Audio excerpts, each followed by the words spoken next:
매수한 법인이 바로 주식회사 월간 윤종신입니다. 다시 말하면 이제 윤종신 씨가 본인 개인 명의로 소유하고 있던 건물을 이제 윤종신 씨가 대표로 있는 법인이 취득을 한 거죠. 결국 본인이 본익을 산 겁니다. 심지어 대출을 일으키며 이제 이자까지 내면서 매수를 했습니다.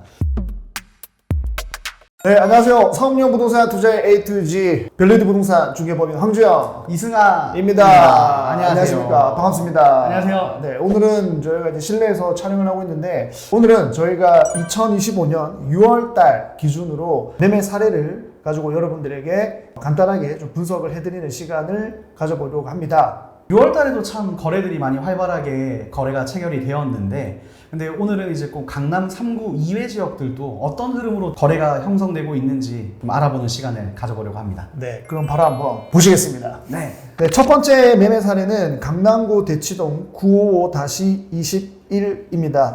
대지 면적은 67.58평, 연면적은 151.49평, 30년이 넘은 다가구 주택 매물인데요. 여기 지도로 보시면은 삼성역에서부터 한 10분 정도 거리에 있는 코너 건물이고, 이종 일반 주거 지역 내에 있는 매물입니다. 2025년 6월 달에 이제 70억에 이제 거래가 되었고, 대지 면적 기준으로 하면은 평당 1억 원입니다. 아마 신축지로 매입을 하셨을 것 같은데 잘 사신 가격입니다. 바로 옆에 이제 3종 일반 주거 지역에 위치한 건물이 이제 평당 1억 초반에 이렇게 거래가 되고 신축 중에 있고, 또 바로 옆에 있는 신축 건물이 이제 평당 1억 4천만 원에 이제 거래가 되었는데, 3종 일반 주거 지역의 용적률이 250%거든요. 3종 일반 주거 지역에 있는 두 건물 다 250%를 적용받은 건물들인데, 최근에는 이제 서울시에서 이제 용적률을 이제 한시적으로 완화해 주면서 2종 일반 주거 지역은 250%까지, 3종 일반 주거 지역은 300%까지 건축을 할 수가 있습니다.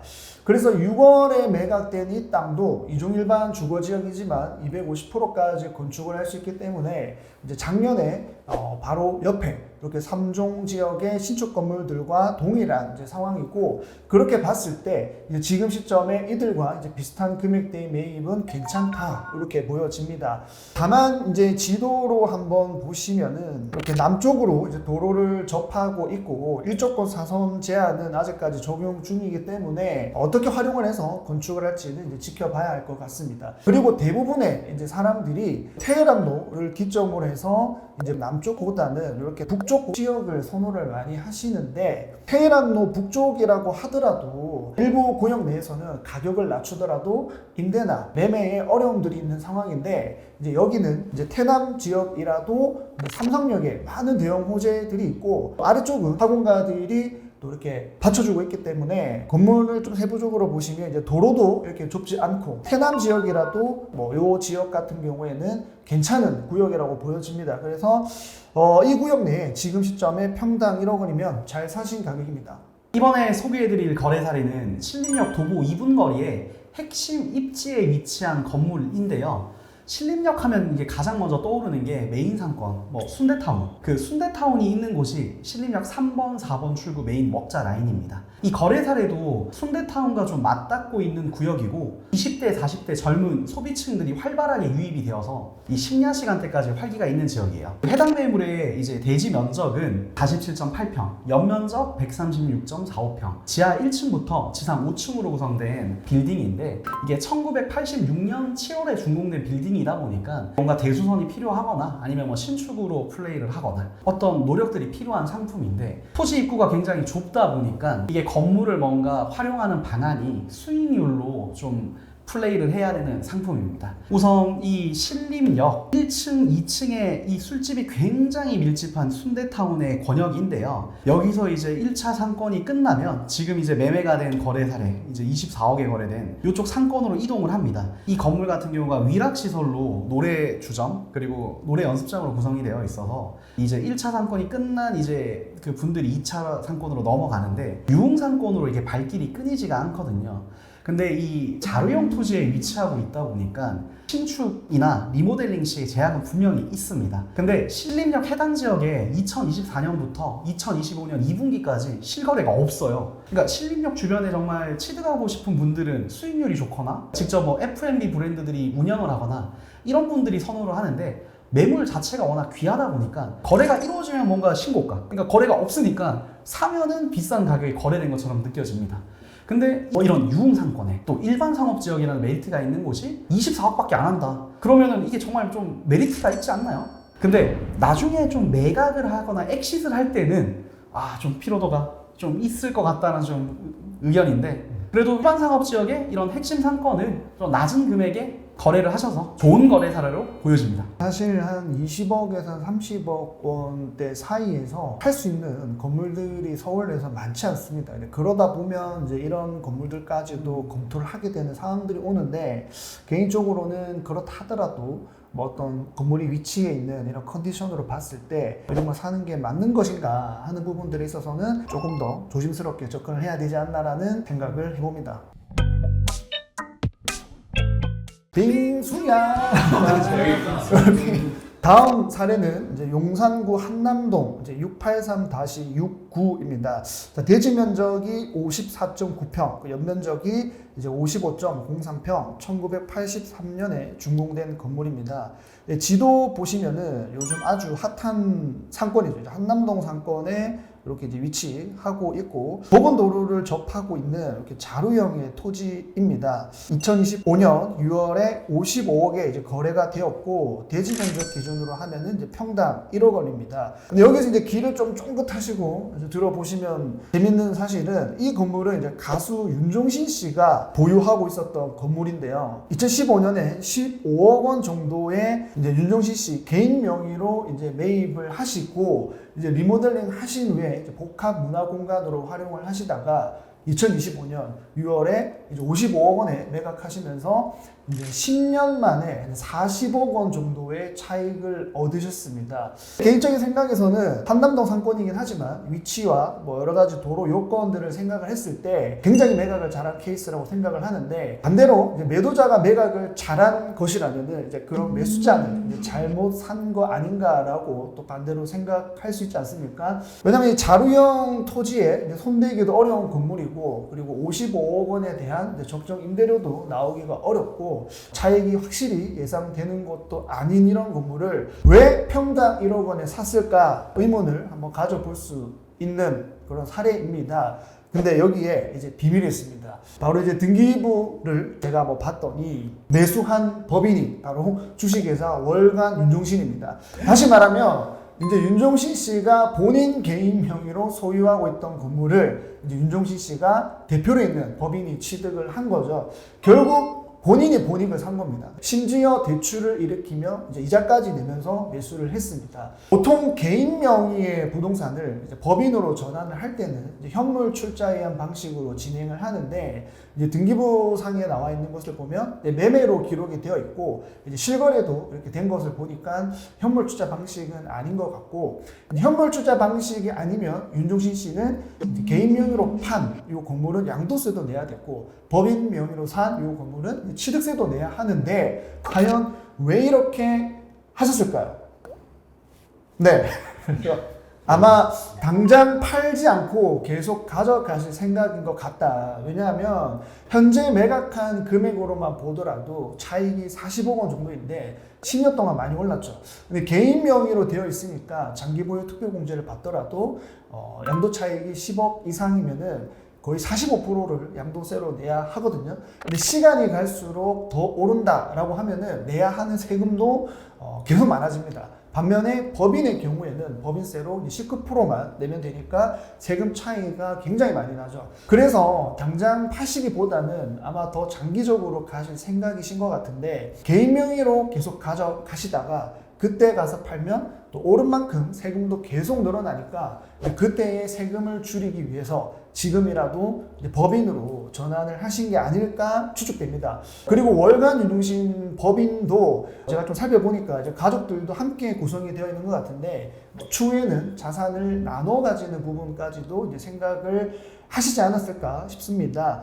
다만 아쉬운 부분이 있다라고 하면 이제 이러한 작업들을 좀 더 빨리 하셔서 조금 더 낮은 가격에 매각을 하셔가지고 세금을 좀 더 덜 낼 수 있었던 상황이었으면 더 좋지 않았을까라는 그런 아쉬움은 또 있는 사례입니다. 또 또 이제 용단길 사례를 한번 얘기를 드리려고 하는데 이제 2번 정도 요즘에 또 히트를 쳐가지고 용화대, 뭐 용리단길, 아모레 퍼시픽이 뭐 쏘아올린 화살, 이제 용리단길에 매매들이 정말 활발하게 이뤄지고 있어요. 용산구 한강로 2가 97-2번지, 이제 해당 매물은 대지 면적은 33.09평이고요. 연면적은 68.37평, 그리고 지하 1층, 지상 3층 규모인데 매매 금액 55.5억, 토지 평당가 1억 6,700만 원. 용리단길 블록에서는 신고가로 거래가 된 케이스를 한번 얘기 드리려고 합니다. 용리단길은 이제 아모레 퍼시픽이 신사옥이 들어오면서 물꼬를 트고 독특한 컨셉의 식당들이 입소문을 타면서 이제 MZ 세대들 사이에서 핫플레이스로 유명해지기 시작을 했습니다. 이 용리단길에 있는 브랜드들이 어떻게 보면 되게 플레이 하시는 분들이 굉장히 좀 감도가 높은 분들이에요. TTT라는 브랜드에서 운영 중인 용리단길의 대장, 홍콩식 맛집 꺼거, 그리고 태국 음식점 브랜드 효뜨, 뭐 이자카야, 키보, 웬만한 거는 그 TTT라는 그 브랜드에서 하고 있고요. 그리고 대한푸드에서 하고 있는 뭐 능동미나리, 엄청 진짜 감도가 센 브랜드들이 장사가 잘 되고 있는데, 거래 사례 같은 경우도 위치가 정말 좋은데 F&B가 들어와서 쓸 수 있는 임대료가 한계가 있는데 1층 면적이 연면적이 19평밖에 안 된단 말이죠. 그래서 저는 이게 토지 평당가를 기준으로 해서는 잘 샀다라고 보기는 좀 힘들고 그냥 시세대로 좀 거래가 되었다. 향후에 어떤 식으로 좀 가치 상승을 해서 밸류업을 할지가 굉장히 궁금한 거래 사례입니다. 사실 용리단길에 이렇게 매매된 사례들을 보면은 대부분이 뭐 신축용이기보다는 거의 리모델링을 해서 이제 대임대를 한 다음에 뭐 사용을 하다가 이제 매각하는 케이스들이 많은데 아마 이 매물도 신축은 아닌 것 같고 그런 용도로 매입을 하시지 않았을까라는 생각을 합니다. 일부 직영으로 쓰거나 수익률로 하셨을 거라 생각을 합니다. 55억에 이렇게 취득을 했는데 수익률 한 3% 기준 했을 때 한 1,300만 원 뭔가 임대료가 나와야 되거든요. 근데 용리단길 지금 임대료가 전용 면적당 한 20만 원, 30만 원 하는데 근데 그건 1층과 2층만 20만 원, 30만 원 하는 것이지 3층이나 지금 같은 건물에 지하 1층과 지상 3층까지 다 해가지고 전용 면적 30만 원, 뭐 20만 원 곱하더라도 1,000만 원이 지금 안 돼요. 그러다 보니까 이건 MD 구성을 어떻게 맛깔나게 할 것인지 아니면 정말 익스테리어를 멋지게 뭔가 무드를 만들거나 무조건 뭔가 이 뾰족한 어떤 한 방이 필요한데 궁금합니다. 이거 어떻게 해석할지.